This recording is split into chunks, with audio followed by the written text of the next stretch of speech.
今日咧就想講呢個耳機產品啊，咁啊大家可能喺Facebook 或者 IG 咧，成日都見到呢個 X-Round 嘅廣告㗎，咁啊我成日開頭以為佢係一個大陸嘅品牌啦，原來唔係喎，原來係一個台灣嘅牌子嚟嘅喎，咁我今日咧就收到佢寄俾我嘅產品啦，咁一個咧就係 X-Round 嘅 X-Bump 音效引擎啊，可以叫做話音響處理器啦，咁同埋呢個 Aero 嘅耳機啊，咁啊依家就開箱去望下先。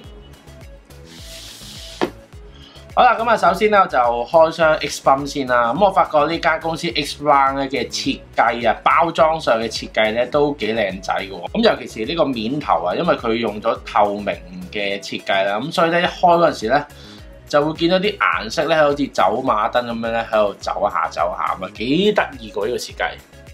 咁咧就見到咧佢就變成兩 part 啦。咁呢一度咧就見到 X-Bump 嗰嚿嘢啦。咁啊〜然後呢度咧就有個絨布啦，個絨嘅質地幾靚。咁啊上面咧就有一條3.5mm 嘅 Line Jack 啦。咁然後咧呢度咧就有一個Micro USB to 呢個 USB 嘅插頭啦。咁呢個咧就俾你嚟插電啦，同埋駁電腦用嘅。好，咁啊睇埋呢個 Aero 嘅耳機啦。側邊呢度咧就有個說明書啦。咁然後咧呢度有個好靚仔嘅 case 喎。開，但係跟嚟咧就有兩 set 唔同嘅耳塞。好，咁啊睇埋個耳機啦。好，咁個耳機咧就係呢啲電話插頭嚟㗎，咁即係普通3.5mm啦。但係因為咧佢有呢個咪同埋有個 function key 咧，咁所以咧佢係插喺Android 或者 iPhone 咧都會可以我嚟講到電話嘅。咁就佢話呢個係一個鈦金屬嘅表層啦，咁所以就應該比較紮實啦。拎上手嘅感覺咧都真係比較輕身喎。望翻個 X-Bump 音效處理器先，咁啊右手邊咧就有個 Line In 嚟嘅，咁上面咧就有個 USB In 啦，做 DAC 啦，咁側邊咧就有個 Line Out 啦，就播 speaker 或者 earphone 啦，然後呢度咧就有個音量大細啦，同埋選擇翻你係播緊 earphone 啦定係 speaker 嘅。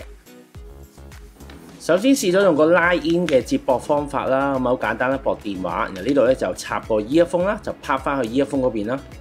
咁佢咧就提供咗兩個模式，有白色燈嘅增強啦，同埋橙色燈嘅劇院模式嘅。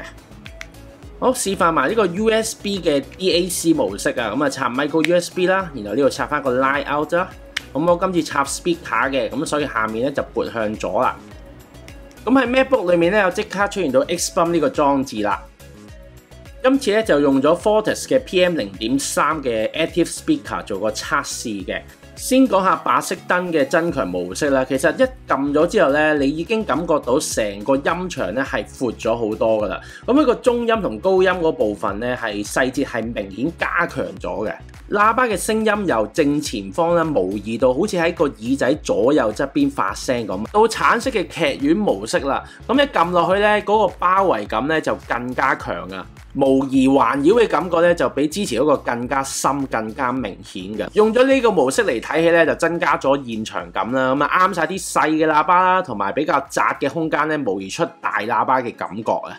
而值得一提咧，用咗呢兩個模式之後咧，佢嘅高中低音嘅 EQ 咧都係冇變嘅，亦都冇出現到爆音嘅情況啊！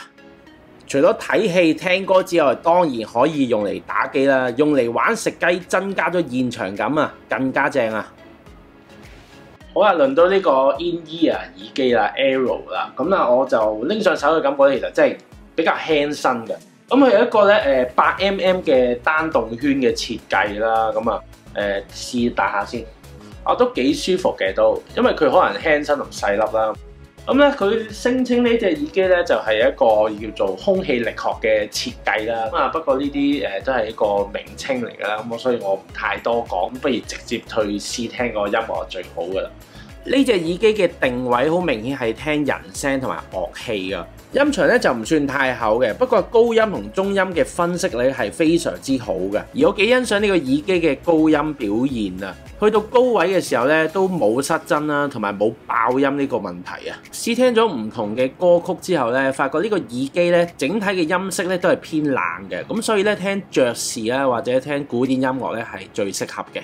好啦，到最後又要講下對呢兩個產品嘅評價。咁首先講下個 X-Bump 呢個音響引擎啦。咁頭先咧我插咗佢嚟我嚟睇戲咧，咁啊的確咧令到嗰個音質咧係擴闊咗啦，同埋有一種模擬嘅感覺嘅。咁尤其是我睇 Inception， 聽到啲槍聲啦，同埋滑雪嗰陣時嘅聲音咧，係會喺左右同埋甚至喺後面度嚟㗎。咁咧令到咧本身由好窄角度嘅聲咧係擴闊咗。咁啊，如果大家喺屋企嘅比較細嘅房啊，或者個喇叭比較細嘅時候咧，用 X-Bound 呢個去睇戲咧，就會增加咗個現場嘅感覺嘅。